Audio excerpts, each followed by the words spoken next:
This is Into Beats 106.5 FM. Hello, this is Amy Botes here from PEPPED Productions again. It's lovely to be back. I hope you're all well. Following on from the last few weeks, I'll be carrying on this week with my series on personal impact. So for those who missed it, last week we concentrated on how we can visualize success and literally create our own futures. And this week, we're going to be thinking about how we can adapt to the given circumstances and perform our lives. So a little bit more about me, just in case you missed it last week. I'm a professional RADA-trained actress and communication coach, and my coaching methods are all based on how an actor prepares for a role. I train people to use acting techniques to transform their reality and lead them to become a better version of themselves.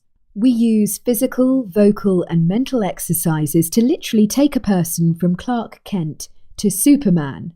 And this is the 6th in a series of 8 programs where I'll be sharing my top tips on personal impact, how we can create it, how we can sustain it, and what steps you need to take to make sure you're creating the maximum personal impact. So I have a belief that we're always improvising.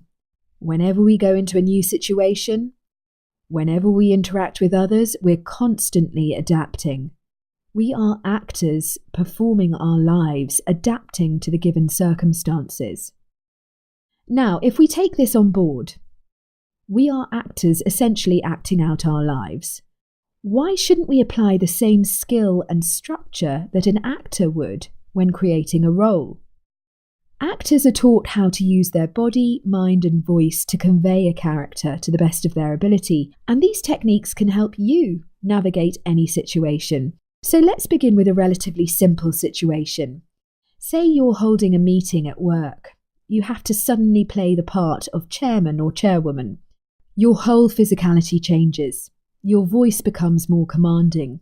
You follow an agenda. Now, you wouldn't do that when you're at home having dinner, would you? No. You are embodying the role of chairman or chairwoman just for the duration of the meeting. So we all have an innate ability to act. We all have an innate ability to communicate. But what we sometimes forget to do is analyse our performance.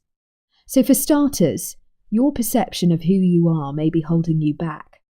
Going back to the example of being in a meeting and you're suddenly the chair, if you lack confidence, you may have convinced yourself that you can't take this role on because you're too inhibited. But this is only a perception, because I'm sure there have been many times in your life where you've been able to direct proceedings. You've used your voice effectively. You've managed a situation well. So why shouldn't you use those experiences to shape your perception of who you are? You can be anything you want to be, essentially. It all starts with self-perception. Now let's concentrate on the audience. In the theatre, we say the audience is different every night, and that is the beauty of a live show. And you never know what's going to happen. It may be the same words, the same actors, the same set, but the audience put a completely different spin on it every night. So, what can you learn from this? Listen and adapt your performance according to the offers you get from the audience. So, for example, if you're in that meeting and you're suddenly thrust into the role of chairwoman, be open to what the audience are giving you. Adapt your tone of voice, your volume, your emphasis, your use of pace and pause, etc. And if they're being demanding, take a strong physical stance. Root yourself. Show that you're strong by opening up your body language and break through your own inhibition by not allowing yourself to be defensive. Think, I am a chairperson to be reckoned with. You can listen back to this segment on my website, which is www.peppedproductions.co.uk. And if you have any comments or want to share something, please don't hesitate to follow me on Twitter @WeArePepped, or check us out on Facebook, where we're listed as PEPPED Productions. And you can use the Twitter handle #WeArePepped on any social media. This is coming from Into Beats 106.5 FM.